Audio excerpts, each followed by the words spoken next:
Hello guys, how are you. तो welcome to code careers YouTube channel. आज हम लोग स्टार्ट करने वाले हैं स्प्रिंग बूट।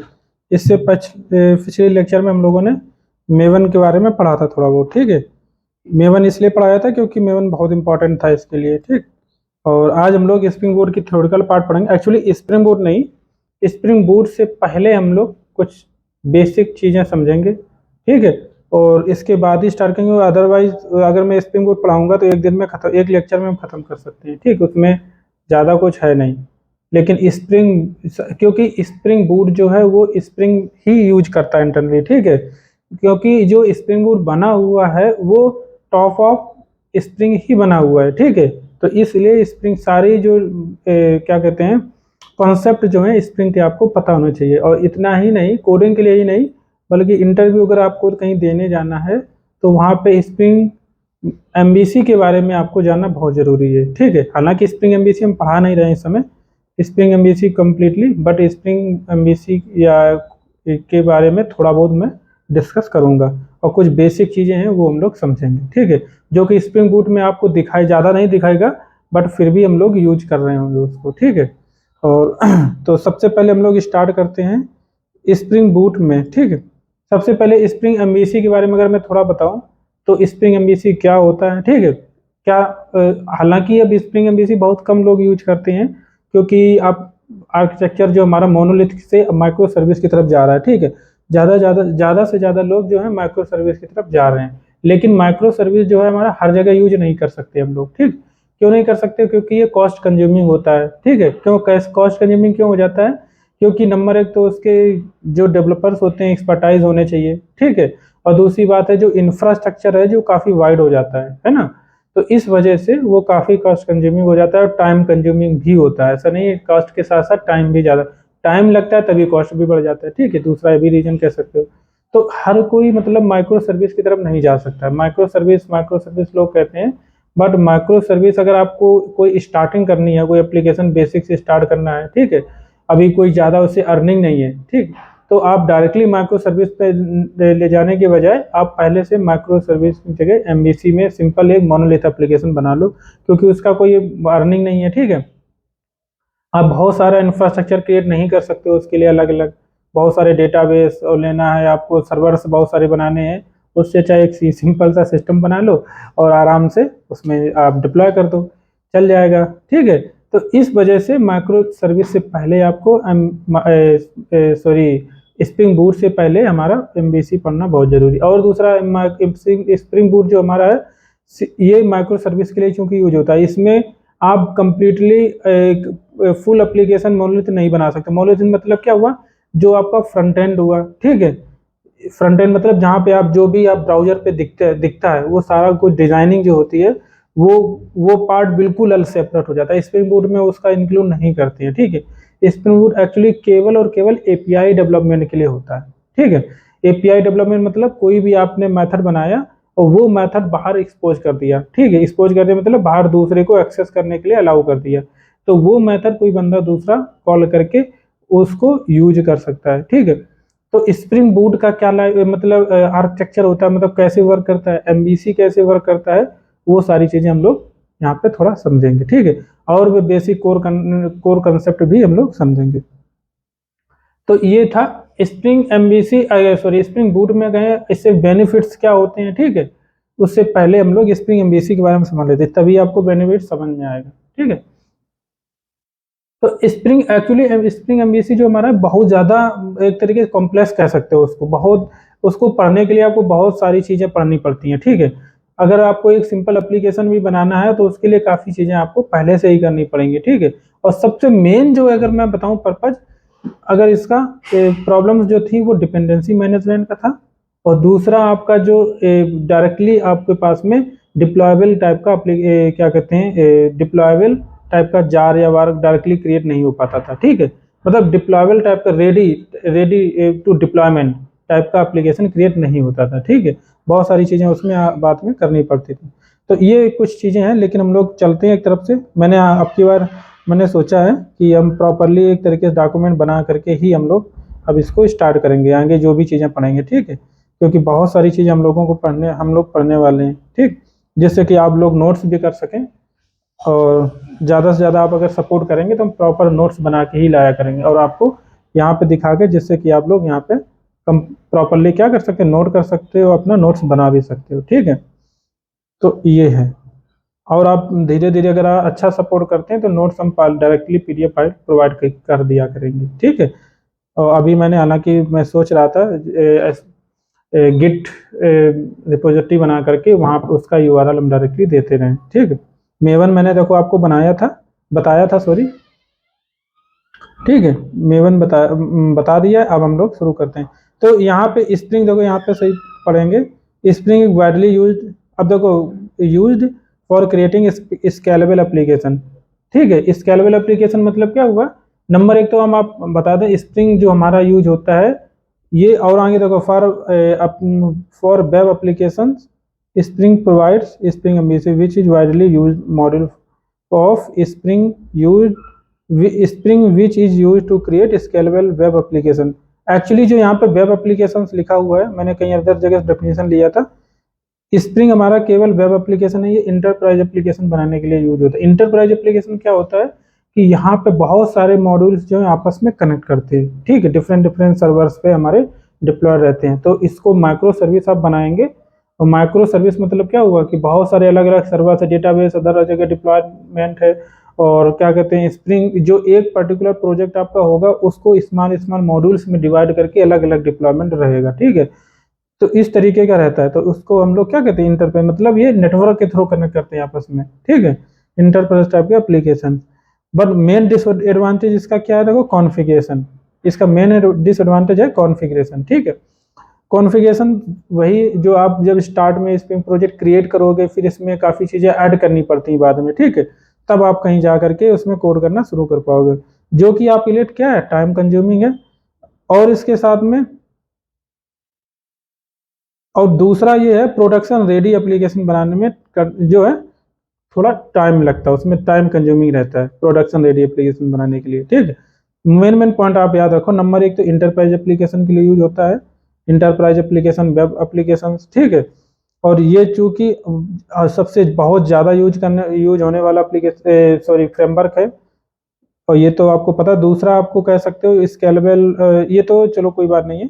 इसके बाद में प्रॉब्लम क्या इसकी है, कॉन्फ़िगरेशन मैनेजमेंट और प्रोडक्शन रेडी एप्लीकेशन आपको अगर क्रिएट करने में काफ़ी टाइम कंज्यूमिंग रहता है। ठीक है, अब यहाँ पे देखो स्प्रिंग बूट के बारे में बात करें तो स्प्रिंग जो हमारा जो है, Spring boot build on top of spring. ठीक है, एक्चुअली आप अगर स्प्रिंग बूट देखोगे तो वो स्प्रिंग की ही इंटरनली लाइब्रेरी यूज कर रहा होगा, स्प्रिंग जो भी स्प्रिंग 5 वर्जन है, स्प्रिंग 6 वर्जन है। ठीक है, मैं आपको दिखाऊंगा धीरे धीरे करके जब भी हम क्रिएट करेंगे, अभी काफ़ी शायद नेक्स्ट लेक्चर में आ पाएगा वो। ठीक है, और ये सारे जो फीचर्स हैं वो स्प्रिंग के ही सारे फीचर्स रहते हैं। ठीक है, ये श्योर है कि फेवरेट डेवलपर के लिए, because of its rapid production ready. ठीक है, इन्वायरमेंट, क्योंकि वो जब भी आप बनाते हो, आपने सिंपल, आप एक बार में डायरेक्ट जब भी एक एप्लीकेशन क्रिएट करो, डायरेक्टली आप डिप्लॉयबल टाइप का एप्लीकेशन बना सकते हो। मतलब जब एक स्प्रिंग इनिशियलाइजर साइड होती है, ठीक है, स्प्रिंग की, उस पर आप अपना कॉन्फ़िगर जो जो भी इन्फॉर्मेशन है वो जैसे प्रोजेक्ट का नेम क्या हो गया आपका, और जो मैंने आपको बताया group ID, artifact ID, same वैसे ही आप, जैसे मैंने आपको क्रिएट करके दिखाया था मेवन एप्लीकेशन। ठीक है, सेम वैसे ही आपको उन किसी मॉड्यूल लाइब्रेरी डिपेंडेंसी में क्या होता है कि डिपेंडेंसी आपको सेपरेट नहीं सेलेक्ट करनी पड़ती। अगर एमबीसी यूज कर रहे हो तो एमबीसी डाल दो डायरेक्टली। ठीक है, कोर यूज कर रहे हो तो कोर डाल दो, या डेटाबेस यूज कर रहे हो, अगर हमारा डेटाबेस से कनेक्ट करना है आपको, तो जो भी हाइबरनेट या जेपीए यूज करना, जेपीए मोस्टली यूज होता है। ठीक है, तो जेपीए आप डाल दो लाइब्रेरी, तो जेपीए की सिर्फ एक ही डिपेंडेंसी डालोगे, सारी डिपेंडेंसी ऑटोमेटिकली आ जाएंगी। ठीक है, तो ये सारी चीज़ें बेनिफिट्स होते हैं, वो सारा हम लोग डिस्कस करेंगे धीरे धीरे।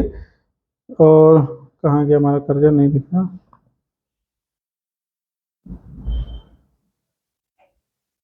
अच्छा, सॉरी। तो हाँ, तो इसके बाद में यहाँ पे देखो लिखा हो डेवलपर्स, देखो enable developers to directly focus on logic instead of struggling with configuration and setup. ये चीज़ें से आपको बेनिफिट होता है सबसे ज़्यादा। ठीक है, डेवलपर्स को डायरेक्टली बहुत सारी कॉन्फ़िगरेशन की तरफ ध्यान नहीं देना, सेटअप की तरफ, वो डायरेक्टली अपना कोड लिख सकता है। आप प्रोजेक्ट क्रिएट करें, डायरेक्टली एक मेथड बनाओ, उसका डिपेंड जो भी है, ठीक है, और उसको एक्सपोज कर दो बाहर, बस आप और इसके बाद तुरंत रन कर दो, API डायरेक्ट से एक्सेसिबल हो जाएगी। ठीक है, अब यहाँ पे देखो लिखा है स्प्रिंग बूट एक माइक्रो सर्विस बेस्ड फ्रेमवर्क है, making and production ready application, it takes very less time. ठीक है, अब इसमें देखो प्री रिक्विजिट इसमें लिंक में मैंने दिया है कि स्प्रिंग बूट पढ़ने से पहले आपको थोड़ा सा नॉलेज स्प्रिंग फ्रेमवर्क में होना चाहिए। ठीक है, थोड़ा सा तो होना ही चाहिए। अब स्प्रिंग बूट का आर्किटेक्चर अगर देखें, इससे पहले हम आपको दिखाते हैं स्प्रिंग MVC का आर्किटेक्चर। ठीक है, ये मैंने ले रखा है बाहर से, तो स्प्रिंग MVC या स्प्रिंग बूट बाद में चलते हैं, पहले हम लोग ये देखते हैं। ठीक है, इस अगर डायग्राम की तरफ आप ध्यान दोगे तो यहाँ पे क्या है, सबसे पहले जो हमारा है रिक्वेस्ट जा रही है डिस्पैचर सर्वलेट की तरफ। ठीक है, अब ये डिस्पैचर सर्वलेट क्या होता है एक्चुअली, देखो जब भी हम वैसे तो स्प्रिंग MVC क्रिएट करते हैं तो उसमें हमारे पास देखो स्प्रिंग MVC में क्या होता है कि हमारा वेब XML का ज़्यादा यूज होता है, XML कॉन्फ़िगरेशन ज़्यादा यूज होता है। जैसे कि आपको एक web.xml क्रिएट करनी पड़ेगी, हालांकि उसका भी ऑप्शन है, आप जावा कॉन्फ़िगरेशन भी क्रिएट कर सकते हो, बट मोस्टली मैंने देखा है XML का ही ज़्यादा यूज लोग करते हैं। आप कहीं किसी कंपनी में जाओगे तो पुराना एप्लीकेशन होगा, उसी में तो काम करना पड़ेगा आपको। ठीक है, तो जब भी आप XML बनाओगे, कोई भी मतलब जावा कॉन्फ़िगरेशन हो या XML हो, XML आप क्रिएट करोगे तो web.xml जो होगा, जो स्टार्टिंग आपका जो बूटस्ट्रैप होता है एप्लीकेशन जब भी स्टार्टिंग में, तो वो सारी चीज़ें कंटेनर को लोड करने का कहाँ से कॉन्फ़िगरेशन होगा वो सारी वहीं पे किया जाता है। ठीक है, तो अब कंटेनर क्या होता है, वो चीज़ें जो हमारे टर्म आ रहे हैं वो आगे चल के हम लोग पढ़ते रहेंगे। ठीक है, तो ये जो डिस्पैचर सर्वलेट है ये एक क्लास होती है एक्चुअली। ठीक है, जो कि हम स्टार्टिंग में ही उस सर्वलेट का नाम दे देते हैं web.xml में। ठीक, इसके बाद में URL पैटर्न होता है, जो हमारी रिक्वेस्ट आएगी किस पैटर्न से आएगी, कैसे अलाउ करना है या नहीं करना है। ठीक है, और कंटेनर को कैसे इनिशियलाइज करना है, कौन सा कंटेनर है। ठीक है, तो वो सारे लिसनर्स कौन सा है, तो वो सारी चीज़ें हम web.xml में कॉन्फ़िगर करते हैं उसमें। ठीक है, तो ये जो डिस्पैचर सर्वलेट है एक्चुअली कुछ नहीं, एक क्लास होती है जो कि हम लोग कॉन्फ़िगर करते हैं। जब भी कोई रिक्वेस्ट अगर बाहर से आती है तो सबसे पहले हमारे जो भी हमने मान लो सर्विस क्या कहते हैं बनाया होगा, मेथड बनाया होगा, जो API टाइप का बनाया होगा, उस पर डायरेक्टली रिक्वेस्ट नहीं जाएगी। आप जो भी मेथड उसका URL तो दिया ही होगा मैंने कुछ ना कुछ। ठीक है, तो जिससे कि हमारा फ्रंट एंड वाला जो रिक्वेस्ट है वो डायरेक्टली हमारा पर्टिकुलर मेथड पे जा सके, तो कोई ना कोई URL दिया होगा मैंने, तो इसका मतलब वो पहले रिक्वेस्ट डायरेक्टली उस पर नहीं जाएगा, हमारे मेथड को कॉल नहीं करेगा, उससे पहले ये, क्योंकि एक्चुअली अगर कॉल करना चाहे, ठीक है, मैं अगर बोर्ड पे थोड़ा पहुंच जाऊं तो ज़्यादा अच्छा रहेगा आई थिंक। ठीक है, अगर हम इस पर चलते हैं, बोर्ड पे थोड़ा चलते हैं, इसके बाद में हम लोग फिर से आएंगे। ठीक,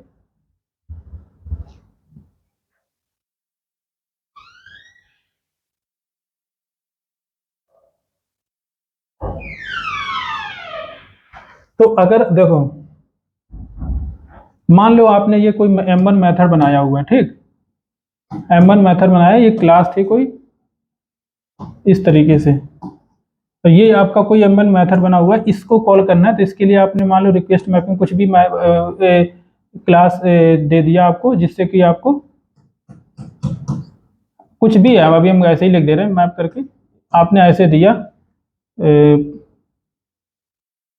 प्राइस, कुछ भी आपने अब दे दिया। ठीक, इस तरीके का आपने URL यहाँ पे दे दिया। ठीक है, अब इसका मतलब क्या हुआ कि आपको जब भी कोई फ्रंट एंड है, मान लो कोई ये हमारा UI है। ठीक, और यहाँ पे आपने जावा कुछ भी यूज कर रखा है, मान लो आपने क्या कहते हैं JS यूज कर रखा है, जावा स्क्रिप्ट यूज कर रखा है, या जावा स्क्रिप्ट नहीं, आप जो भी jQuery के थ्रू आपने कॉल किया है, या जावा स्क्रिप्ट के थ्रू किया है, या एंगुलर में आपने कॉल किया हुआ है, तो आप URL बनाओगे यहाँ पे जो भी होगा कम्प्लीटली।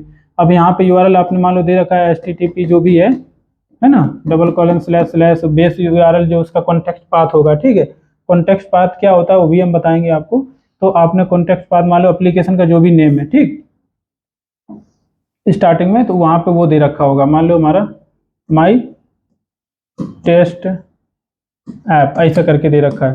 अब यहाँ पे मान लो क्लास लेवल पे भी कोई भी मैपिंग दे रखी है। ठीक, यहाँ पे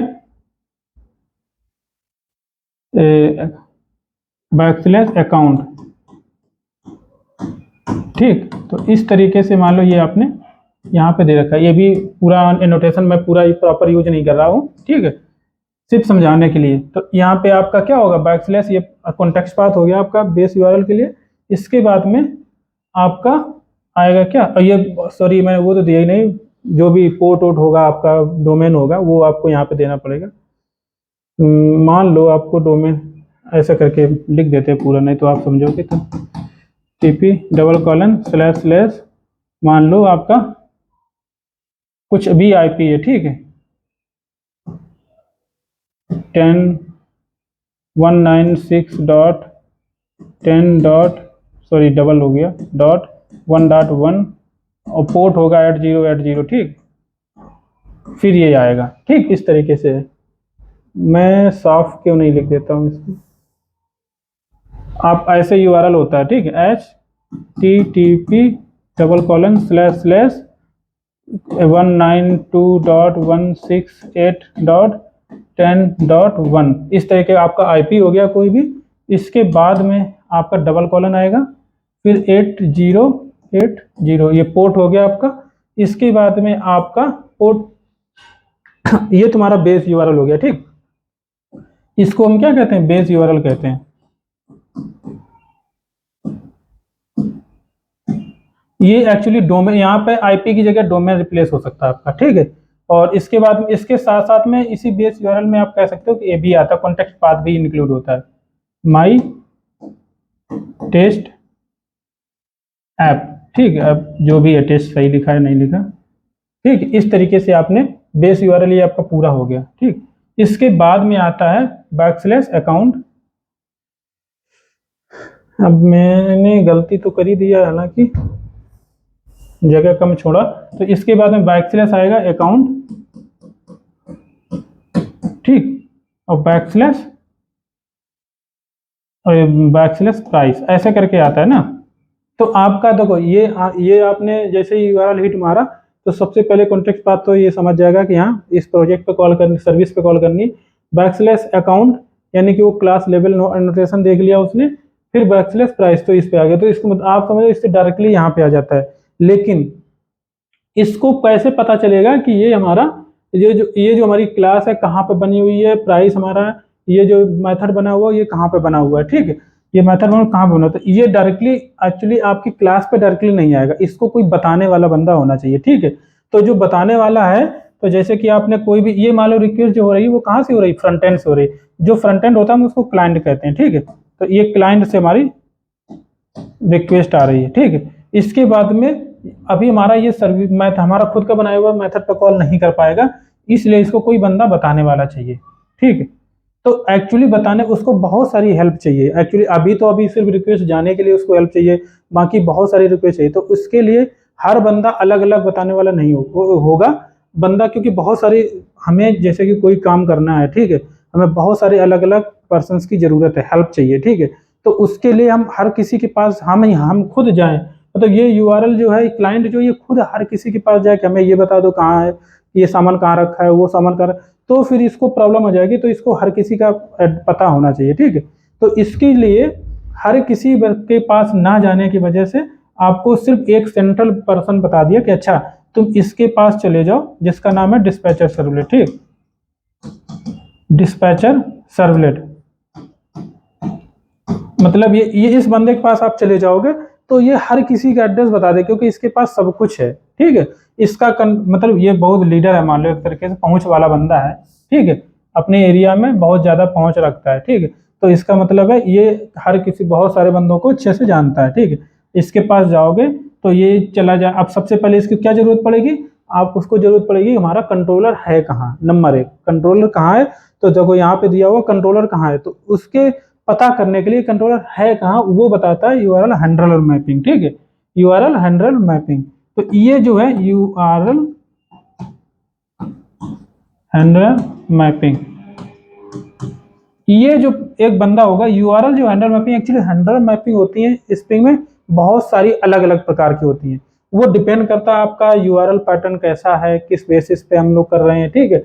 तो ये भी कई प्रकार के होते हैं, बट एक्चुअली ये जो बंदा डिस्पैचर सर्वर ये सभी को जानता है, तो ये जाएगा इससे हेल्प ले लेगा, क्योंकि इसका टारगेट क्या है, हमें इसको फाइंड आउट करना, बट ये जब ये इसको कॉल करेगा तो इसको भी पता है कि एक्चुअली इसको मैं पहुंचाना कहाँ है। कैसे पता है? उसके बैकस्लैश वाले यूआरएल से। ये जो उसने डॉक्यूमेंट प्राइस दिया तो इसको भी पता है कि इसको एक्चुअली ये कुछ फाइंड आउट करना है प्रोजेक्ट के अंदर। ठीक ठीक है।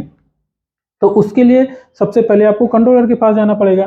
तो कंट्रोलर फाइंड आउट करने के लिए ये पहले पूछेगा इससे, क्योंकि इसको भी कुछ भी, इसको एक्चुअली पता कुछ भी नहीं है। ठीक है, एक तरीके ब्रोकर टाइप का है बंदा। ठीक है, ब्रोकर नहीं होते हैं, उसको प्लाट जो बेचते हैं या कुछ भी बेचते हैं, उनके पास कुछ भी होता कुछ नहीं है, बट दूसरे बंदे से क्या करेंगे, कॉन्टैक्ट करवा देंगे आपका। ठीक है, तो कहने का मतलब इसके पास यूआरएल हैंडलर मैपिंग है, ये रिक्वेस्ट करेगा और ये इसके कंट्रोलर का नाम बता देगा। ठीक है, ये बता देगा इसके कंट्रोलर का नाम। अब आपके पास कंट्रोलर मिल गया, मतलब ये मेथड मिल गया। अब यहाँ पे मेथड जो मिला है, इसके बाद आपने रिटर्न करवाया होगा कुछ ना कुछ कि अब एक बार तो कंट्रोलर हमारा एग्जीक्यूट हो गया, सारा कुछ एग्जीक्यूट। अब हमारा क्या काम होगा कि हमारा इसके बाद में रिक्वेस्ट जो रिटर्न जाएगी, जो हमारा फ्रंट एंड ये बनाया होगा आपने, जो फ्रंट एंड आपने बनाया होगा, कुछ भी डिस्प्ले कराना है, मान लो डेटा डिस्प्ले कराना था आपको, ठीक, प्राइस डिस्प्ले कराना था, ये प्राइस डिस्प्ले कराना, तो यहाँ पे आपकी एक यूआई टेबल ऐसी करके बनेगी ना, तो इसमें डेटा होगा एक्स वाई जेड ऐसा करके, मान लो डेटा ये हमें ड्रा करना है। तो इसका मतलब है ये पेज कोई अलग बनाया होगा आपने, मान लो इसका नाम था कि इसका नाम था मान लो प्राइस डाटा डॉट HTML। ठीक, ये पेज होगा HTML। तो अब इसका मतलब क्या हो, ये जो मेथड है ये इस HTML का नाम रिटर्न करेगा ना, ये नाम रिटर्न कर देगा कि हमें इस HTML को ड्रा कराना है, तो उसका नाम यहाँ पे रिटर्न कर देगा, मान लो प्राइस डाटा ऐसे करके, व्यू का नाम प्राइस डाटा। ठीक, तो ये रिटर्न कर देगा यहाँ पे, ठीक, ऐसे करके जो भी है रिटर्न। ठीक, तो ये जो रिटर्न करेगा, तो इसको रिटर्न अब इसने देखो इसको कॉल कर दिया, इसको कंट्रोलर मिल गया। अब ये दोबारा कंट्रोलर को एग्जीक्यूट कराएगा। ठीक है, एग्जीक्यूट कराने के बाद में यहाँ पे मिल गया। ठीक है, तो ये अब क्या करेगा, इसको कंट्रोलर का नाम चूंकि मिल गया तो यहाँ पे कंट्रोलर बना देते हैं थोड़ा। ठीक, ये कंट्रोलर को कॉल इसने कर दिया, बट ये जो रिटर्न कर रहा है, क्या रिटर्न कर रहा है, ये व्यू रिटर्न करेगा। ठीक है, मॉडल एंड व्यू टाइप का रिटर्न करता है। ठीक है, यानी कि व्यू, ठीक, मॉडल एंड व्यू, तो यानी कि व्यू रिटर्न करता है। व्यू मतलब ये इस तरीके का कुछ भी नाम रिटर्न करेगा। अब इसको देखो, इसको रिटर्न करेगा। अब क्योंकि ये हमने ब्रोकर मान रखा है इसको, तो इसका मतलब यही सभी से कनेक्ट। अब इसको पता नहीं है व्यू कहाँ पे। ठीक, तो इसके बाद में ये किसी और बंदे को कॉल करेगा, व्यू रिजॉल्वर्स करके कुछ होते हैं। ठीक है, और कई प्रकार के होते हैं व्यू रिजॉल्वर्स, ये कई प्रकार के एक्चुअली व्यू रिजॉल्वर्स होते हैं। ये बताएगा कि अच्छा कहाँ पे व्यू आपका पड़ा हुआ है। ठीक है, तो व्यू रिजॉल्वर्स क्या नाम है उसका है, व्यू रिजॉल्वर्स है, मॉडल ऑब्जेक्ट देगा और व्यू नेम प्रोवाइड कर देगा। ठीक है,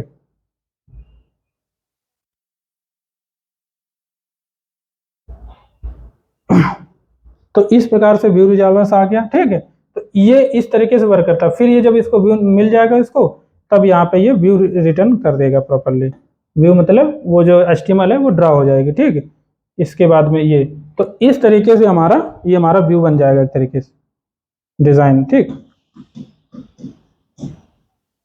तो इस तरीके से ये वर्क करता है। मतलब ये जो डिस्पैचर सर्वलेट है इसको हम फ्रंट कंट्रोलर भी कहते हैं। ठीक है, बहुत मतलब अगर आप स्प्रिंग का इंटरव्यू देने जा रहे हो तो ये मोस्टली पूछा ही जाता है कि आपको ये, अगर आपको अच्छे से पता है तो आपको समझ लिया जाएगा कि बहुत सारी अच्छे से आता है। ठीक है, देखो यहाँ पे यूआरएल हैंडलर बहुत सारे अलग अलग प्रकार के होते हैं, अलग अलग क्लासेस होती है जिनको यूज करके हम हैंडलिंग करते हैं यूआरएल की। ठीक है, कंट्रोलर तो अपने अलग होता ही है। इसके बाद व्यू रिजॉल्वर्स भी बहुत सारे प्रकार के होते हैं, उसके टाइप्स होते हैं, इंटरनल रिसोर्स व्यू रिजॉल्वर, ठीक, या और बहुत सारे होते हैं। मुझे तो, मैंने बहुत टाइम से यूज ही नहीं किया है तो मुझे पता नहीं, कुछ याद नहीं है ज़्यादा। तो इस प्रकार से व्यू रिजॉल्वर्स होता है। और तो ये हमारा स्प्रिंग का फ्लो है। ठीक, स्प्रिंग का फ्लो है। बट अगर हम इसी पे अगर हम देखा जाए, यहाँ पे अगर हम स्प्रिंग बूट का अगर आर्किटेक्चर देखें, ठीक है, स्प्रिंग बूट का आर्किटेक्चर देखें तो यहाँ पे देखो इस प्रकार बिल्कुल सिंपल सा है। ठीक है, तो यहाँ पे देखो, यहाँ पे हमारा सबसे पहले क्या आएगा, क्लाइंट आएगा। ठीक, ये क्लाइंट आ गया। तो क्लाइंट जैसे ही जो है हमारा डायरेक्टली कहाँ पे कॉल करेगा, कंट्रोलर को कॉल करेगा।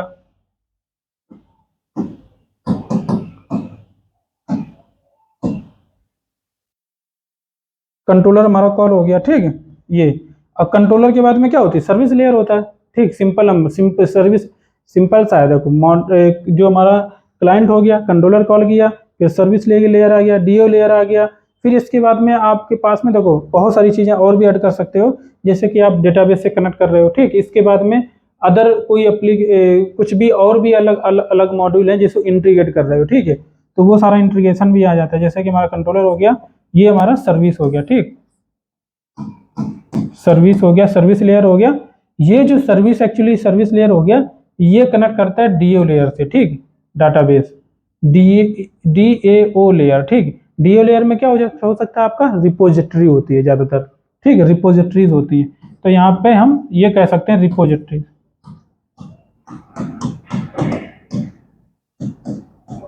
अब देखो इन रिपोजिटरीज हो गया, ठीक है।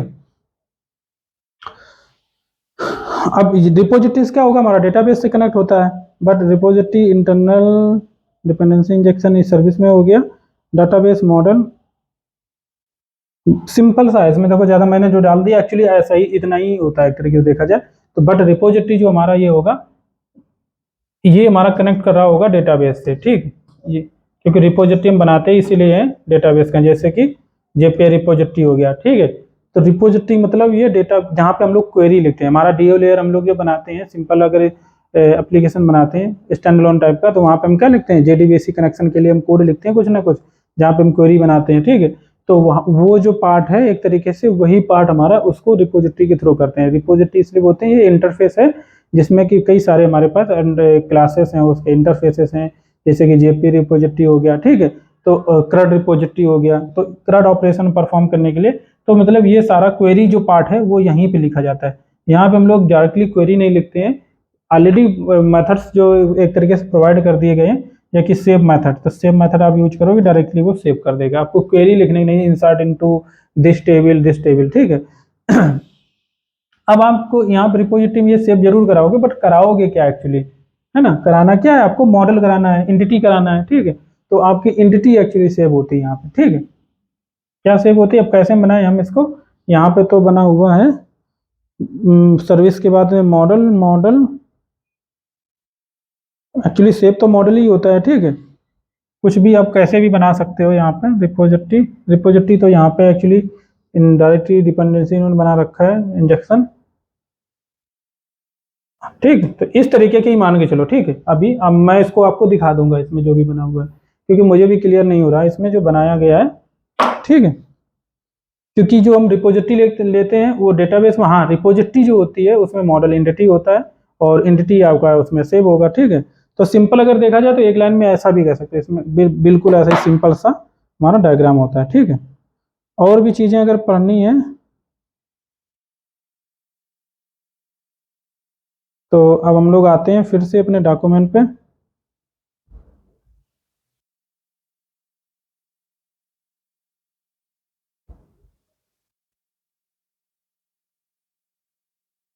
चलो ठीक है, हम डॉक्यूमेंट पे आते हैं, जल्दी थ्योरी ज़्यादा है क्योंकि कंप्लीट करना पड़ेगा जल्दी से, ठीक। तो यहाँ पे आपको इसको स्प्रिंग बूट का भी मैं दिखा देता हूँ।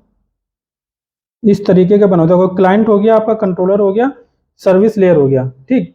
सर्विस लेयर हो गया, इसके बाद में सर्विस के जो होता है, जो सर्विस लेयर होता है उसी में, जैसे कि हमारा कंट्रोलर लेयर हो गया, कंट्रोलर लेयर में हम इंजेक्ट करेंगे किसको, सर्विस को करेंगे, तभी तो सर्विस क्लास को यूज कर पाएंगे। यानी कि कंट्रोलर के अंदर सर्विस का ऑब्जेक्ट बनाएंगे ना, ऑब्जेक्ट के थ्रू ही जो मेथड को कॉल करते हैं, ठीक। उसी प्रकार की जो सर्विस लेयर है, सर्विस को कॉल कर, सर्विस में जो रिपोजिटरी को कॉल करने के लिए उसको भी इंजेक्ट करना पड़ेगा, रिपोजिटरी को भी सर्विस लेयर में। तो वो यहाँ पे इन्होंने ऊपर दे रखा है, ठीक है, डिपेंडेंसी इंजेक्शन रिपोजिटरी को। इसके बाद में मॉडल जो हमारा है, मॉडल मतलब जो हमारा एक तरीके से एंटिटी होगी, जो जो जिसमें ऑब्जेक्ट होगा, जो हमारा जिसमें कि डेटा होगा जिसको हमें सेव कराना होगा, ठीक है, या जिससे हमें निकालना फेच करना होगा, ठीक है, वो अलग से दे रखा है। फिर इसमें डेटाबेस हो गया, ये डेटाबेस मॉडल भी डेटाबेस की तरफ जा रहा है, और ये क्या कहते हैं, सर्विस से भी डायरेक्टली यहाँ पे सेव डेटाबेस में जा सेव कर रहे हैं, ठीक। ये इसलिए इन्होंने ऐसे बनाया क्योंकि रिपोजिटरी को इंटरनली सर्विस में एक तरीके से बना रखा है, सर्विस जो लेयर है उसमें रिपोजिटरी को दिखा रखा है। तो इसका मतलब है जो सर्विस लेयर है वो रिपोजिटरी लेयर ही है, रिपोजिटरी का पार्ट है, ठीक है। तो रिपोजिटरी इसका उस अंदर है सर्विस के अंदर, तभी रिपोजिटरी का ऑब्जेक्ट है, तभी तो वो डेटाबेस को डायरेक्टली ले जा पा रहे हैं, ठीक है। तो इस प्रकार से ये वर्क करता है। आगे हम लोग कोड करेंगे तो आप समझो, इसको रटने की कोई जरूरत नहीं, कुछ भी याद करने की जरूरत नहीं, ठीक। इसमें कोई बहुत बड़ा चीज है नहीं। हाँ, स्प्रिंग एमवीसी होता तो उसमें थोड़ा याद करने लायक है भी, ठीक है। हम स्टैंडर्ड ही हमारा हम लोग कोडिंग का ऐसा होता है कि इस तरीके की लेयरिंग करनी ही पड़ती है, ठीक है। और सर्विस लेयर क्या हुआ, यहाँ पे बिजनेस लॉजिक लिखते हैं मोस्टली। बिजनेस लॉजिक कैलकुलेशन, जैसे कि डेटा जो आया उससे हम कुछ मॉडिफिकेशन कर रहे हैं, उसमें कुछ ऐड कर रहे हैं, ठीक, फिल्टरिंग कर रहे हैं उसको, ठीक है, डेटा को, वो सारी चीजें हैं। या और जो डेटा को सेव कराना है, उस सेव कराने से पहले उसमें कुछ ना कुछ बहुत सारा हमें उसमें प्रोसेसिंग करनी पड़ रही है, वो सारा कोड यहाँ पे हम लोग बनाते हैं, ठीक है। जो डेट एक्चुअली जो देखो यहाँ पे जो क्लाइंट है, कोई ना कोई हमारा ऑब्जेक्ट भेजेगा, डायरेक्टली क्लास भेजेगा, ठीक है। मतलब ऑब्जेक्ट डेटा जो हमारा भेजेगा किसी न किसी फॉर्म में भेजेगा, ठीक है। तो डेटा जो हमारा यहाँ से आएगा वो हमारा जो एक तरीके से वैल्यू ऑब्जेक्ट टाइप का होता है, ठीक है, वैल्यू ऑब्जेक्ट कह सकते हैं। जो हमारा जिसमें यहाँ डेटाबेस में जो ऑब्जेक्ट जो डेटा डालता है, उस जो ऑब्जेक्ट बनता है उसका स्ट्रक्चर जो होता है क्लास, उसको हम बोलते हैं इंटिटी, ठीक है। तो वो आगे टर्म हम लोग पढ़ेंगे। तो ये हमारा हो गया Spring MVC vs Spring Boot. ये एक्चुअली अब थ्योरी पार्ट है, पढ़ लेना, क्योंकि मैंने आपको इसीलिए दे दिया है। सिंपल जो डिफरेंस है थोड़ा बहुत मैंने आपको ऑलरेडी बता दिया, ठीक है। देखो इसमें मॉडल, व्यू, कंट्रोलर और फ्रंट कंट्रोलर, इसके बारे में बताया गया। Model can be an object collection of object which basically contains the data. Simple वही है, ठीक, जो मैंने आपको यहाँ पे भी बताया, ठीक। ये जो मॉडल है ये एक्चुअली इसमें क्या है, डेटा ही कंटेंट है। इसको मॉडल की जगह पे एक्चुअली हम लोग क्या कहते हैं, इंटिटी कहते हैं। डेटाबेस में जो भी सेव करते हैं उसको हम इंटिटी से डिनोट करते हैं, ठीक है। मॉडल नहीं बोलते हैं ज़्यादातर, ठीक। इसके बाद में व्यू जो हमारा पार्ट आ गया। अब व्यू जो is use to display information. Controller हमारा क्या हुआ, कंट्रोलर इंट्रोडक्शन जहाँ पे लगा होता है वो, लेकिन यहाँ पे कंट्रोलर नहीं होगा हमारा, रेस्ट कंट्रोलर या कंट्रोलर भी यूज करते हैं, बट कहीं कहीं, ठीक, बहुत कम यूज करते हैं। फ्रंट कंट्रोलर बता दिया, डिस्पैचर सर्वलेट। स्प्रिंग बूट में जो हमारा है डेटा एक्सेस प्रेजेंटेशन लेयर क्या हो गया, वही सेम है। Data access layer, CRUD repository. Data access layer मतलब रिपोजिटरी जो पार्ट होता है जिसमें CRUD ऑपरेशन करते हैं, क्रिएट, अपडेट, डिलीट, इंसर्ट, है ना, ऐसा करके जो करते हैं वो हो गया। सर्विस लेयर हमारा जहाँ पे हमारा बिजनेस लॉजिक होता है, वो सारा कुछ है। इंट्रीगेशन लेयर मतलब एक इंट्रीगेशन भी लेयर होती है जहाँ पे इंट्रीगेट करते हैं, ठीक है, दो चीज़, जैसे डेटाबेस को और अपने या मान लो डेटाबेस हो गया और अपना कोड जावा का सर्विस लेयर होगा, उसको इंट्रीगेट करना है, ठीक है। वेब सर्विसेज या और भी अदर सर्विस को इंटीग्रेट करना है तो इंटीग्रेशन एक लेयर अलग बनाते हैं, ठीक है। जैसे कि अदर कोई एपीआई को कॉल करना है आपको, ठीक, तो उस प्रकार से हम लोग इंटीग्रेशन लेयर अलग बनाते। कोडिंग को मतलब मॉड्यूलाइज वे में स्मॉल स्मॉल पार्ट रखते हैं, ऐसा नहीं है कि सारा कुछ एक ही क्लास में कर दिया। जो भी लगा कि ये कुछ डिफरेंट है तो उसको अलग क्लास बना के या अलग मेथड बना के उसको कोड किया जाता है, ठीक। अब मेन जो इसका जो एक तरीके से जान है जो स्प्रिंग की या स्प्रिंग बूट की, वो है आईओसी कंटेनर, ठीक। सारा कुछ मतलब यही करता है, यही सबसे एक तरीके से कह देते हो, ये एक तरीके से इसकी लाइफ है, ठीक है। इन वर्जन ऑफ कोनो, ये इंटरव्यू में क्वेश्चन बहुत ज़्यादा पूछा ही जाता है, ठीक है। देखो आईओसी कंटेनर होता क्या है। आईओसी कंटेनर एक्चुअली क्या होता है, एक तरीके से एक कंटेनर क्लास बनाई जाती है। कंटेनर क्या है, मतलब जैसे कि हमारा बीन फैक्ट्री हो गया, एप्लीकेशन कॉन्टेक्स्ट हो गया। बीन फैक्ट्री के कुछ इम्प्लीमेंटेशन हैं, ठीक है। एप्लीकेशन कॉन्टेक्स्ट, एप्लीकेशन जो कॉन्टेक्स्ट है जैसे कि, ठीक है, एप्लीकेशन कॉन्टेक्स्ट के भी कुछ इम्प्लीमेंटेशन हैं, ठीक है। तो bean factory, XML bean factory, application context, class, path, resource, application context, ऐसे करके कुछ नाम होता है, ठीक है। जिसके थ्रू आप क्या करोगे कि जो मैंने आपको ऑलरेडी बताया कि स्प्रिंग में क्या होता है कि ये जो डिपेंडेंसी जो थी कॉन्फ़िगरेशन, हालांकि वो डिपेंडेंसी अभी हम पढ़ाएंगे, ठीक है। अभी हम सिर्फ आईओसी कंटेनर के बारे में थोड़ा समझ लेते हैं, ठीक है। डिपेंडेंसी मैनेजमेंट, आईओसी कंटेनर दोनों एक दूसरे से लिंक्ड हैं। अब हम किसको पहले पढ़ाएं ये भी हम डिसाइड नहीं कर सकते हैं, ठीक है। अगर हम डिपेंडेंसी पहले पढ़ाएंगे तो आईओसी कंटेनर उसमें डिस्कशन में आ जाएगा, ठीक है। तो इस तरीके से आप समझो एक एक करके। तो आईओसी कंटेनर एक्चुअली क्या होता है कि ये जो है एक तरीके से डिपेंडेंसी को मैनेजमेंट करता है और साथ साथ में जो बीन होती है उसकी लाइफ साइकिल को भी मैनेज करता है, ठीक है। मान लो आपको कोई काम करो, जैसे कि आपको अगर कार ड्राइव करनी है, ठीक है। अब कार ड्राइव करनी है तो उसके लिए आपको उस जो कार ड्राइव करनी है तो उसके लिए आपको कोई ज़रूरी नहीं है कि आपको कार कैसे बनी हुई है, कार का इंजन कैसे काम करता है, ये सारा कुछ जानने की ज़रूरत हो, ठीक है। आपको सिर्फ क्या ड्राइविंग आनी चाहिए बस। कैसे ड्राइव करते हैं 2-3 चीज़ें आपको आनी चाहिए, बस इतना है। इसके लिए ये नहीं कि गाड़ी कैसे बनी है वो आपको जानने की कोई ज़रूरत नहीं। तो इस प्रकार से मान लो आपको, थोड़ा सा मैं आपको बोर्ड में समझा देता हूँ डिपेंडेंसी के बारे में, फिर आगे चलते हैं, ठीक। तो यहाँ पे जैसे कि हमारे पास में एक एग्जांपल शायद मैं पहले बता चुका हूँ, जैसे कि मान लो हमारे पास बैंक है, ठीक। इंटरफेस है जो कि है ना, ये हमारे पास बैंक इंटरफेस है। अब बैंक देखो बहुत प्रकार के हो सकती हैं, ठीक। जैसे कि हमारे पास एक HDFC है, ठीक, या ICICI है, ठीक, कई प्रकार के हैं, ठीक है। तो यहाँ पे अब इसके बाद में क्या होगा, यहाँ पे इसके बाद में और भी मान लो कुछ भी है, ठीक है, ये बहुत सारा कुछ है।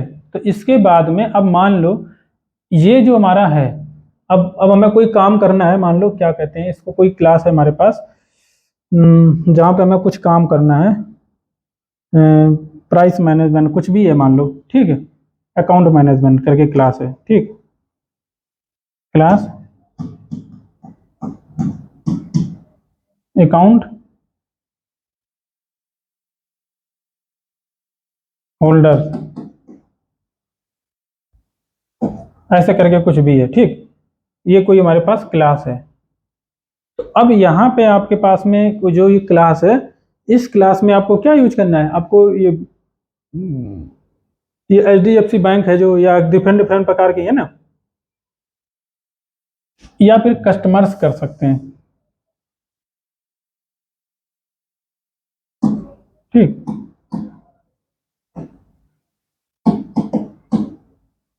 ठीक इस प्रकार से बैंक कस्टमर है। तो ये जो बैंक कस्टमर है ये एक्चुअली इसके पास में HDFC का भी अकाउंट है, इसके पास में ICICI का भी अकाउंट है, ठीक है।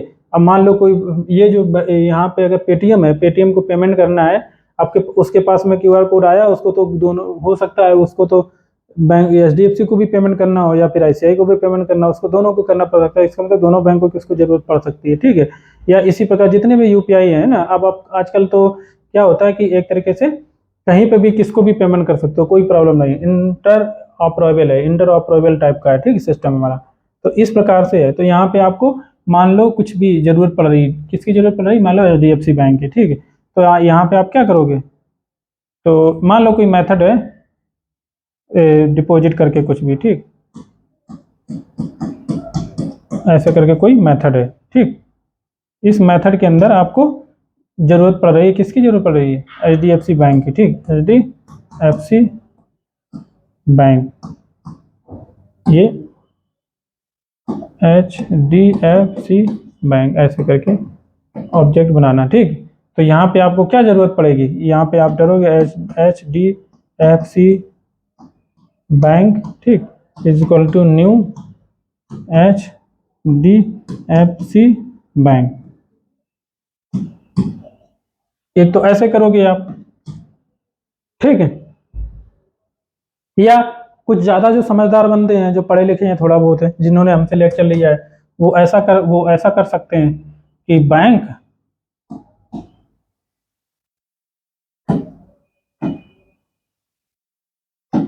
ये एक्चुअली मैंने यहाँ पे रेफरेंस नहीं लिया, यहाँ पे हम रेफरेंस छोटा डाल देते हैं B, ठीक है। बैंक इज इक्वल टू यहाँ पे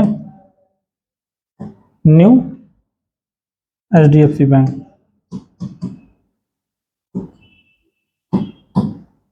ठीक। इस तरीके से यहाँ पे बनाएंगे, जिन्होंने थोड़ा बहुत अच्छे से पढ़ा हुआ है, और जिन्होंने और अच्छे से अगर पढ़ा हुआ है, थोड़ा और दिमाग उन्होंने लगाया हुआ है एक्चुअली, तो वो क्या करेंगे, वो ऐसे भी नहीं करेंगे, वो ऐसे भी नहीं करेंगे, वो क्या करेंगे, वो यहाँ पे एक क्लास बनाएंगे, ठीक है, बैंक, जिन्होंने ज़्यादा अच्छे से पढ़ा हुआ है, ठीक है, यहाँ पे एक क्लास बनाएंगे, क्या बनाएंगे, बैंक फैक्ट्री, बैंक फैक्ट्री जो क्लास बनाएंगे गेट यहाँ पे रिटर्न करवाएंगे पब्लिक, जो भी मेथड होगा पब्लिक बैंक और गेट इंस्टेंस, इस प्रकार से मेथड बनाएंगे। गेट इंस्टेंस में हमारे पास में कोई भी वेरिएबल हो सकता है स्ट्रिंग, ठीक। यहाँ पे यहाँ से इंस्टेंस को रिटर्न करवाएंगे। अब यहाँ पे ये लोग क्या करेंगे, जिसको थोड़ा अच्छे से आता है वो यहाँ पे एक्चुअली ये सॉरी मैंने हटाना नहीं है, नया बना सकते एच न्यू HDFC, ठीक। तो इस तरीके, अब जो बंदा ज़्यादा समझदार है वो क्या करेगा, bank is B is equal to यहाँ पे बैंक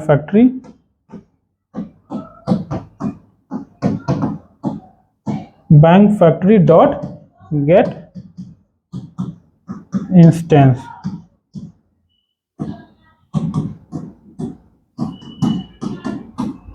ठीक। ऐसे करके बना लेगा, ठीक। लेकिन ये भी कर रहे हो जो और ज्यादा इंटेलिजेंट है ना, कुछ ज्यादा एकदम उसके पावरफुल बंदा है, दिमाग से इंटेलिजेंट है, वो ये भी तरीका सही नहीं समझेगा, ठीक है, इसको भी नहीं समझेगा। वो कुछ ऐसा करेगा कि यार ये सब चीजें हमें खुद से लिखनी पड़ रही हैं, क्यों ना कुछ ऐसा किया जाए, हम लोग कुछ ऐसा कुछ क्या कहते हैं इन्वेंट किया जाए, तो कि हमें ये सब कुछ ऑब्जेक्ट बनाने की जरूरत ही नहीं पड़े। यहाँ पे जो वेरिएबल डिफाइन किया यहीं पे ऑटोमेटिकली ऑब्जेक्ट मिल जाए मुझे, ठीक है। ये कितना अच्छा रहेगा, मतलब, है ना। तो यहाँ पे थोड़ा मुझे, अब क्या करूँ, मैं गलती कर दिया, तो एक काम करते हैं, थोड़ा क्लास ऊपर बना लेते हैं, ठीक। बैंक जो और ज्यादा इंटेलिजेंट है, जो कि स्प्रिंग काम करता है एक्चुअली, ठीक। वो ना ही ऐसे करता है ना ही ऐसे करता है, वो यहाँ पे आता है IOC कंटेनर का काम, ठीक है। ये जो ऑब्जेक्ट आपने यहाँ पे बनाए थे और यहाँ पे रिटर्न करवाया था, ये सारा काम एक्चुअली आप क्या करोगे, ये जैसा कि मैंने बताया यहाँ पे इसको क्यों लिया, क्योंकि एक जगह ऑब्जेक्ट बनाने के लिए, बट यहाँ पे एक जगह से आप सेपरेट जगह ऑब्जेक्ट बनाओ, यहाँ से रिटर्न करवाओ, यहाँ से उसको कॉल, बट अब ये भी हमें क्या करना पड़ा, बैंक फैक्ट्री से गेट इंस्टेंस करके कॉल करना पड़ रहा है, ठीक है। ये भी हमारे लिए खटक रहा है, मुझे नहीं समझ में अच्छा लग रहा है, ठीक है।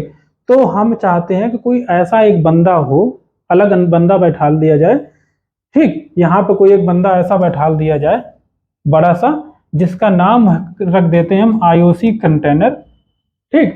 ये क्या करे, ये हमारे इंस्टेंस को क्रिएट करे, ठीक। अब इंस्टेंस को क्रिएट करे, क्या करे, इंस्टेंस को क्रिएट करें, और ये क्रिएट करने के बाद जो ऑब्जेक्ट हो वो अपने हमारे जरूरत के अनुसार यहाँ पे असाइन भी करवा दे इसमें, इसी वेरिएबल में।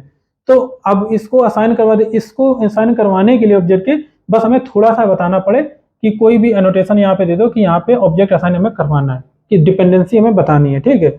डिपेंडेंसी ये तो पता ही है कि कस्टमर, ये हमारा जो है कस्टमर, बैंक कस्टमर क्लास है, और ये हमारा इसके अंदर डिपेंडेंसी किसकी है, HDFC बैंक की, मतलब बैंक कस्टमर को HDFC बैंक चाहिए, ये इसकी डिपेंडेंसी है चूंकि। तो यहाँ पे हम तो एक एनोटेशन कोई भी डाल दें, अभी हम जानने की जरूरत नहीं है ज्यादा, ऐसे करके, ठीक है। तो ये क्या करेगा, अब इतना ही करने से इस क्लास में ये जो डिपेंडेंसी है इसका ऑब्जेक्ट ऑटोमेटिकली इसमें असाइन हो जाए। अब ये नल नहीं रहा, वो पहले तो ये नल था, तभी तो आप इसमें क्रिएट कर रहे हो, अब नल नहीं रहा इसमें, अब डायरेक्टली इसमें ऑब्जेक्ट है, ठीक है। अब आप चाहें तो बिना किसी ऑब्जेक्ट क्रिएट किए हुए यहाँ पे HDFC जो भी अब इंस्टेंस है वेरिएबल है इसका, dot gate price by customer name, customer ID, ठीक। ऐसे करके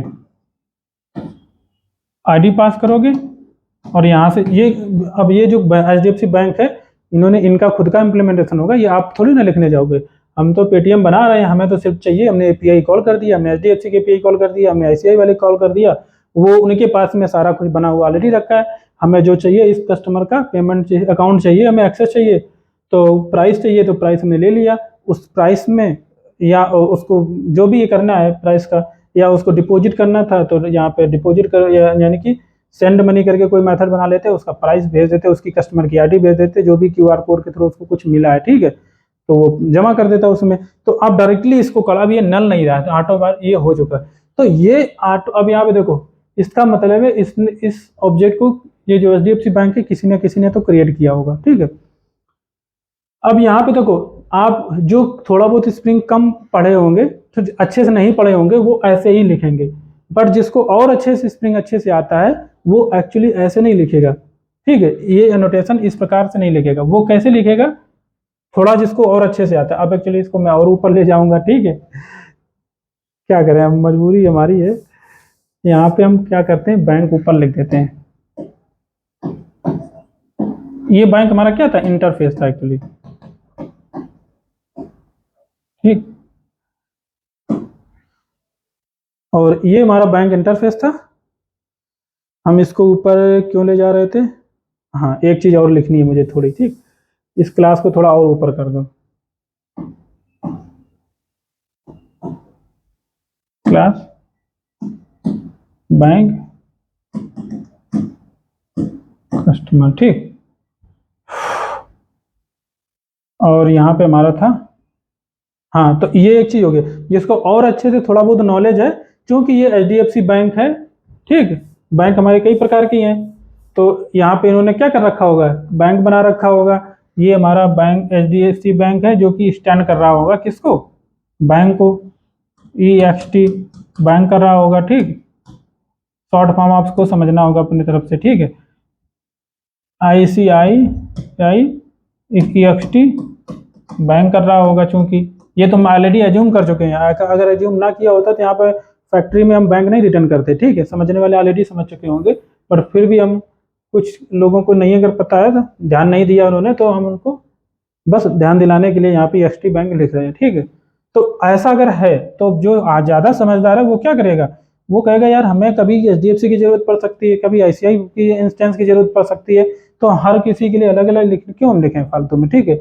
जरूरत के अनुसार हम ऑटो बार करवा लेंगे, हमें यहाँ पे सिर्फ हमें चाहिए आईसीआई की चाहिए, तो यहाँ पे बैंक ऐसे लिखेगा बंदा, बैंक, ठीक, बैंक। यहाँ पे कोई एचडीएफसी बैंक नहीं, कोई आईसीआई बैंक नहीं, यहाँ पे आप क्या करोगे, एक और एनोटेशन होता है एक्चुअली, @resource, ठीक। यहाँ पे आप नाम दे दो, जो यहाँ पे एक्चुअली क्या है, ये जो क्लास आपने बनाया होगा इसके ऊपर भी कोई इनका नाम दे दो अलग अलग से भी, अगर नाम नहीं दोगे तो बाय डिफॉल्ट यहाँ पे एचडीएफसी हो जाएगा इसका नाम, बीन का नाम। अब बीन क्या होता है अभी हम तुरंत बताने वाले हैं, इसका आईसीआई हो जाएगा, ठीक है। आप कुछ भी नहीं देते हो तो भी कोई कुछ नहीं चलता है, बट आप दे दोगे तो ज़्यादा अच्छा रहेगा, ठीक है। यहाँ पे क्योंकि नेमिंग देना पड़ेगा क्योंकि डुप्लीकेट है, ठीक है।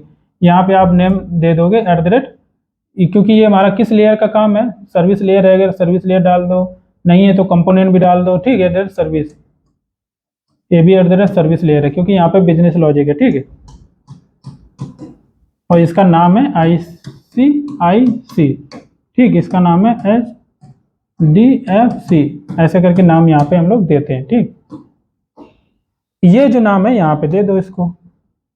ये एक्चुअली हम लोग कहाँ लिखते हैं, ये कांस्टेंट फाइल बनाते हैं वहाँ पे लिखते हैं, ठीक है। यहाँ पे डायरेक्टली नहीं लिखते, हार्ड कोड नहीं करते हैं। तो यहाँ पे आपने दे दिया अगर HDFC, तो ये HDFC के इंस्टेंस को इंजेक्ट कर देगा इसमें, ठीक है। तो इस तरीके से हम लोग यहाँ पे कोडिंग करते हैं। बट ये जो काम इंजेक्ट हो कैसे रहा है, देखो यहाँ पे हमारे पास बैंक था, बैंक में HDFC ऑटोमेटिकली इंजेक्ट हो गया। यहाँ पे बैंक HDFC बैंक था, यहाँ पे HDFC बैंक का ऑटोमेटिकली इंस्टेंस को हमने इंजेक्ट करवा दिया। तो ये सारा काम हो कैसे रहा है, ठीक है। ये सारा काम कर कौन रहा है, पहली बात तो IOC कंटेनर है, ठीक है। अब ये कैसे कर पा रहा है, लेकिन इसको भी चाहिए ना कुछ, ऐसा कैसे उसको किसका इंस्टेंस रिटर्न करवाना है, किसकी डिपेंडेंसी, कौन सी डिपेंडेंसी को किसके किस क्लास के अंदर हमें इंजेक्ट करवाना है, ठीक है, इसको नहीं पता है। तो वही काम जो है एक्चुअली हम जो स्प्रिंग MVC है या स्प्रिंग बूट है उसको हम अलग अलग प्रकार से करते हैं। देखो स्प्रिंग बूट जो है वहाँ पे XML का कोई काम नहीं है, कंप्लीटली जावा कॉन्फ़िगरेशन है, और इस या जावा कॉन्फ़िगरेशन या एनोटेशन बेस्ड हम यूज करते हैं।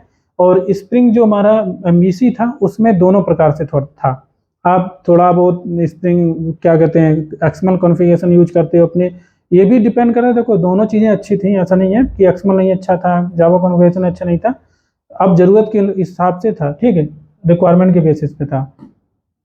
अब जैसे कि आपने मान लो एक्सएमएल बना रखा है, ठीक है, तो एक्सएमएल में हमारे पास में मान लो एक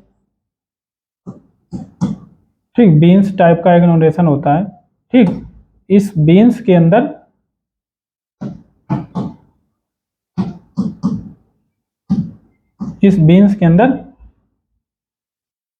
अब देखो हमारे पास में क्या था, कस्टमर, हमारे पास में क्या था, क्लास का नाम क्या था, बैंक कस्टमर था, ठीक है।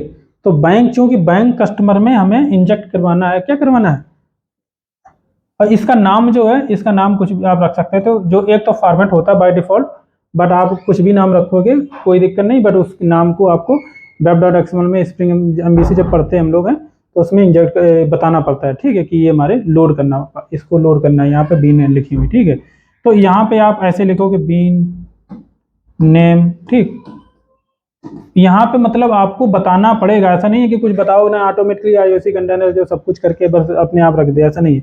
आपको किसी प्लेस पे bean name is equal to, ठीक है, बीन नेम, इसका नाम कुछ देना पड़ेगा, HDFC, ठीक, ऐसे करके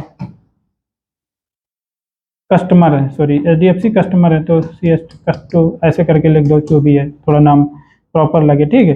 तो इस प्रकार से बीन नेम देना पड़ेगा, बीन नेम, फिर इसमें क्लास देना पड़ेगा आपको, ठीक, कौन सी क्लास है, कौन सी क्लास का आप बीन बता रहे हो, तो ये बैंक कस्टमर है, तो इसका नाम पैकेज के साथ में, ठीक, पैकेज के साथ में बैंक कस्टमर ऐसे करके, बैंक कस्टमर, ठीक, इस प्रकार से आपको यहाँ पे पैकेज के साथ में क्विट के साथ अंदर, डबल क्विट के अंदर आपको ऐसे डालना पड़ेगा, ठीक। तो इस तरीके से हम बीन का नेम बताते हैं, ठीक। अभी हमने देखो इसको क्लोज नहीं किया हुआ है, ठीक, क्लोज कैसे करते हैं, ये जैसे कि हमने इसको यहाँ पे बीन्स टैग बनाया और इसको ऐसे क्लोज कर दिया, ठीक, बट अभी क्लोज क्यों नहीं किया है, क्योंकि इसको में इंजेक्ट भी करवाना है, ठीक। देखो इंजेक्शन भी कई प्रकार के होते हैं, अब वो प्रकार हम लोग आगे चल के पढ़ेंगे, बट अभी हम लोग थोड़ा हम बताना चाह रहे हैं कि आईओसी कंटेनर कैसे करता है इंजेक्ट। ऐसा नहीं है कि उसको वो ऐसे ही कर लेता है, बट उसके उसके पीछे भी कोई ना कोई लॉजिक है। तो यहाँ पे मान लो आपको कोई प्रॉपर्टी है, इसको हम क्या बोलते हैं, ये हमारी बैंक कस्टमर जो है क्लास है, इसके अंदर एक प्रॉपर्टी है, तो यहाँ पे ये क्या करेगा, यहाँ पे एक टैग बनाओगे प्रॉपर्टी, ठीक, ये टैग हमारा हो गया। प्रॉपर्टी का नेम जो है, इसका नेम होगा कुछ भी, ठीक, और इसके बाद में किसको इंजेक्ट करवाना है, अब यहाँ पे देखो, अब यहाँ पे एक्चुअली इससे पहले आपने एक और बीन बना रखा होगा, क्या नाम होगा, बीन नेम, ठीक, इज इक्वल टू, आपने बैंक, ये तो बैंक कस्टमर हो गया और HDFC बैंक, ठीक है, FC, और इज इक्वल, फिर बाद में आप आया होगा क्लास, और यहाँ पे आपने पैकेज HDFC बैंक, ठीक, इस प्रकार से आपने ऑलरेडी बना रखा होगा। तो इसको आप प्रॉपर्टी नेम यहाँ पे रेफरेंस यहाँ पे दे सकते हो, HDFC, ठीक, इस प्रकार से आप इसमें नेम दे सकते हो, और ये ऑटोमेटिकली क्या करेगा। अब इसमें और भी थोड़ा बहुत होगा, मुझे याद नहीं अगर है, बट इस तरीके से ही लगभग हम करते। तो ये जो नेम रेफरेंस है, यहाँ हो सकता है रेफरेंस, यहाँ पे नेम की जगह रेफरेंस हो, ठीक है, प्रॉपर्टी रेफ, प्रॉपर्टी नेम, फिर बाद में रेफ हो, रेफरेंस करके वेरिएबल, ठीक है, उसमें यहाँ पे हम ऐसे नाम बताओगे। तो अब यहाँ पे क्लोज कर दोगे इसको बैकस्लैश बीन। तो इससे क्या हुआ, मतलब आपने प्रॉपरली जो काम यहाँ पे करे वो यहाँ अलग बताया है आपने, कि यहाँ पे आपका एक जो ऑब्जेक्ट बनाओ बैंक कस्टमर, HDFC बैंक का, देखो HDFC के बैंक का ऑब्जेक्ट बनाओ, फिर बैंक कस्टमर का ऑब्जेक्ट बनाओ, HDFC बैंक जो ऑब्जेक्ट है इसको आप इस बैंक कस्टमर है उसमें इंजेक्ट करवाओ। तो ये जो क्लास होगी ना, मान लो हमारी क्लास है इंस्टेंस, कुछ भी क्लास है, मान लो XYZ.xml है, ठीक, इस XML को ये लोड करेगा, आईओसी कंटेनर क्या करेगा, लोड करेगा, इनके सभी के इंजेक्ट ऑब्जेक्ट क्रिएट करेगा, डिपेंडेंसी को इंजेक्ट करवाएगा, ठीक है, डिपेंडेंसी जो भी है उनको इंजेक्ट करवाएगा, और इसके बाद में इनकी कुछ लाइफ साइकिल है, क्योंकि कुछ समय बाद जब कंटेनर हमारा क्लोज हो जाएगा, ठीक है, कंप्लीट हो जाएगा, इसके बाद में ये बीन ऑब्जेक्ट जो है वो डिलीट हो जाएंगे, ठीक है। अब हर ऑब्जेक्ट कितना क्रिएट होगा, क्योंकि हम प्रोजेक्ट में बार बार रिक्वेस्ट करते हैं, ठीक है, और कई जगह हम लोगों ने इसको यूज कर रखा होगा, तो कितने ऑब्जेक्ट क्रिएट होंगे, कैसे क्रिएट होंगे, ये सारी चीजें हम लोग आगे डिस्कस करेंगे। बट अभी इतना समझ लो। अब इसी काम को देखो, हम जावा स्प्रिंग बूट में जावा कॉन्फ़िगरेशन में क्या करते हैं, क्लास बनाते हैं, क्लास कॉन, मान लो बैंक कॉन्फ़िग है। अभी क्योंकि बहुत सारी अगर चीजें हैं तो हम अलग अलग बनाते हैं सभी का, ठीक, बैंक कॉन्फ़िग ऐसे कर सकते हैं, इसकी कॉन्फ़िगरेशन बना सकते हैं, और यहाँ पे @कॉन्फ़िगरेशन ऐसे उसको बताना पड़ेगा कि ये कॉन्फ़िगरेशन की क्लास है। अब यहाँ पे आप बीन बनाओगे अलग से, यहाँ पे आप मेथड बनाओगे। अब बद्दा को बताना नहीं चाह रहे हैं अभी, क्योंकि कोड में आएंगे तो आपको पता चल जाएगा। तो मतलब इस प्रकार से ये जो काम यहाँ पे किया हो जावा कॉन्फ़िगरेशन में भी कर सकते हो। उसमें एनोटेशन यूज करते हैं @बीन, ठीक। ये मान लो आपके पास में public HDFC bank HDFC method का नाम है ऐसे करके, ठीक। ये यहाँ पर रिटर्न कर रहे हैं न्यू बैंक, ठीक, इस प्रकार से। तो ये हम ऐसे मेथड बनाते हैं, @बीन डालोगे, यहाँ पे चाहे तो आप नेम भी डाल सकते हो, ठीक। अभी अगर नाम नहीं डालोगे, जो मेथड का नाम होगा वही इसका नाम हो जाएगा। जो कि देखो बीन नेम यहाँ पे भी दिया मैंने HDFC, यहाँ पे HDFC दिया, तो बाय डिफॉल्ट अगर नहीं डालोगे तो ये HDFC ले लेगा। डालोगे तो यहाँ पे बीन का नेम इज इक्वल टू, यहाँ पे कुछ भी डाल रख सकते हो, ठीक, ऐसे करके कुछ अलग नाम डालना है तभी तो आप यहाँ पे डालोगे ऐसे करके। तो इस तरीके से क्रिएट करो। अब इंजेक्शन करना है वो भी कैसे करोगे, तो इसी प्रकार यहाँ पे इसको हटा दो, ठीक है, ये क्लोज हो जाएगा। अब इसके अंदर एक और मेथड बनाओ जिसमें बैंक कस्टमर होगा, और वहाँ पे आप सेटर इंजेक्शन के थ्रू इंजेक्शन इंजेक्ट करवा सकते हो, ठीक है। तो इस प्रकार से हम लोग डिपेंडेंसी। अब यहाँ पे जो IOC कंटेनर क्या करेगा, IOC कंटेनर यही वाली, अब अगर आपका एनोटेशन बेस्ड कंप्लीटली लिख रहे हो जैसा कि स्प्रिंग बूट है, ये पूरी क्लास को लोड करेगा, इसमें जैसा आपने एनोटेशन दे रखे हैं वही उसी प्रकार से डिपेंडेंसी को इंजेक्ट करवा देगा। अगर आप स्प्रिंग एक्सएमएल कॉन्फ़िगरेशन यानी कि स्प्रिंग MVC में इसको लोड करेगा, आराम से ये मैनेज करेगा। तो यही काम IOC कंटेनर का है। तो इसमें आप डेफिनेटली क्या कह सकते हो कि हमारे जैसे कि आप कार है, ठीक, कार आपको चलानी है, मतलब आपको काम क्या करना है, कार चलानी है। यहाँ पे कार कौन चला रहा है, ये जो बैंक कस्टमर है, यहाँ पे आपको काम करना है, ठीक है, जिसको कि बैंक की जरूरत है, HDFC बैंक की जरूरत है, ठीक है। तो आपको यहाँ पे HDFC बैंक के बारे में ज़्यादा जानने की जरूरत नहीं है बिल्कुल भी, या ICI के बारे में जानने की जरूरत नहीं। आप सिंपली क्या करो, काम करना अपना शुरू कर दो, कोड करना शुरू कर दो, ठीक है। इसके मेथड को कॉल करो और यानी कि गाड़ी स्टार्ट करो, चलाना शुरू कर दो, ठीक है। वही बाकी जो काम है ये कि गाड़ी कैसे बनी है, कैसे यहाँ पे इंजेक्ट हुआ है, ये सारा काम जो है हमारा IOC कंटेनर ही करेगा, ठीक है। जो हमने IOC कंटेनर ये बनाया हुआ है उसी का काम हो, सारा काम उस पर छोड़ दो, वो आपको सारी चीजें प्रोवाइड करेगा। डिपेंडेंसी ऑब्जेक्ट क्रिएट करेगा, उनको इंजेक्ट करवाएगा डिपेंडेंसीज को। अब कैसे करता है, कितने प्रकार होते हैं इंजेक्ट करने के, वो सारी चीजें हम लोग आगे नेक्स्ट लेक्चर में पढ़ेंगे, ठीक है। अभी आज के लिए इतना पर्याप्त है, और आपको अगर समझ में आया हो तो लाइक शेयर सब्सक्राइब जरूर करें, और कमेंट जरूर करें कुछ भी आपको अगर नहीं समझ में आता है, ठीक है।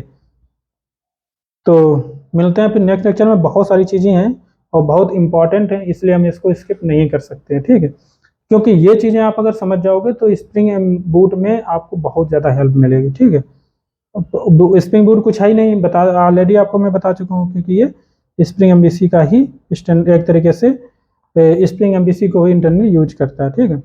अब देखो जो हमारे पास कंटेनर है, इसी कंटेनर कौन कौन से, देखो यहाँ पे मैंने लिख दिया है 2 प्रकार के कंटेनर होते हैं। बाकी जो थ्योरी है देखो यहाँ पे पढ़ लेना, ठीक।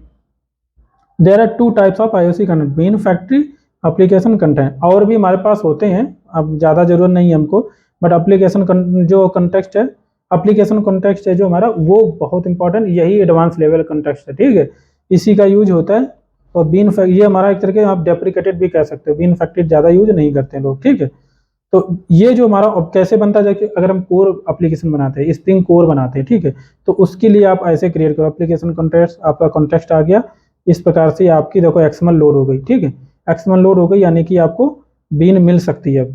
XML जो मैंने बनाया था ना वो लोड हो गई। ये मान लो एप्लीकेशन कॉन्टेक्स्ट ही नाम था, इस XML जो बनाया था इसका नाम एप्लीकेशन कॉन्टेक्स्ट ही था। सॉरी मैंने गलती कर दिया थोड़ा,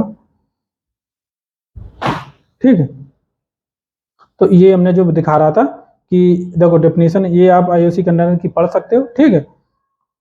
बाद में 2 टाइप्स हैं, जो बीन फैक्ट्री है डेप्रिकेटेड एप्लीकेशन कॉन्टेक्स्ट आपका एडवांस जो कि यूज होता है मोस्टली। यहाँ पे जो application context class path XML application context दिया हुआ है, ये एक्सएमएल जो मैंने यहाँ पे लोड किया हुआ है, ये एक्सएमएल जो है ये ऑलरेडी जो हमने बनाया था, एक्सएमएल का नाम दिया था वही है एक तरीके से, ठीक है, जहाँ पे बीन्स डिफाइन किया था। इसका मतलब अगर उसको लोड कर लिया एप्लीकेशन कॉन्टेक्स्ट ने यानी कि कंटेनर ने, तो वो ऑब्जेक्ट को क्रिएट भी कर सकता है, डिपेंडेंसी को इंजेक्ट भी कर दिया होगा उसने, ठीक है। तो आप context dot get bean method होता है, गेट बीन, ठीक है, ऐसे करके करोगे तो आपको बीन को मिल जाएगी, यानी कि इंस्टेंस मिल जाएगी। मान लो आपको HDFC बैंक, ठीक, इसका आपको इंस्टेंस चाहिए था, ठीक, तो ऐसे करके, तो यहाँ पे आप कॉन्टेक्स्ट करोगे, कॉन्टेक्स्ट डॉट गेट बीन, और यहाँ पे नाम दे दोगे। बीन का नाम तो आपको ऑलरेडी पता होगा, तभी तो आपको मिल पाएगा, ठीक है। बीन का नाम मैंने क्या दिया था, HDFC ये नाम दिया था। तो इस प्रकार से आपका बैंक मिल गया। अब बैंक की जो मेथड है कॉल कर लो सिंपली। तो ये कोर, स्प्रिंग कोर में हम लोग ऐसे टेस्ट करते थे, ठीक है। बाकी ये भी थ्योरी है जो आप पढ़ सकते हो, क्या क्या करता है, ठीक है। IOC container creating object, managing object, helping application to configuration, managing dependencies, ये सारा कुछ आईओसी कंटेनर करता है। Difference between bean factory application context बहुत इंपॉर्टेंट है, इसको आपको जरूर पढ़ना चाहिए, तो इसलिए हम इसको आपको दिखा दे रहे हैं, ठीक है। आप सिंपली पढ़ लेना, थ्योरेटिकल पार्ट है, और जो कि इंटरव्यू क्वेश्चन में बहुत ज़्यादा पूछा ही जाता है मोस्टली, ठीक है। तो ये चीज़ें आपको आनी चाहिए। तो इसके बाद में हम लोग नेक्स्ट लेक्चर में आगे जो हमारा डिपेंडेंसी मैनेजमेंट, क्या डिपेंडेंसीज होती क्या है, ठीक है, तो हमने बता ही दिया आपको। तो उसको हम डिपेंडेंसी इंजेक्ट करते कैसे हैं, एनोटेशन भी मैंने काफ़ी चीज़ें बता भी दी हैं, बट आगे हम लोग पढ़ेंगे, ठीक है। Thank you guys, see you, bye.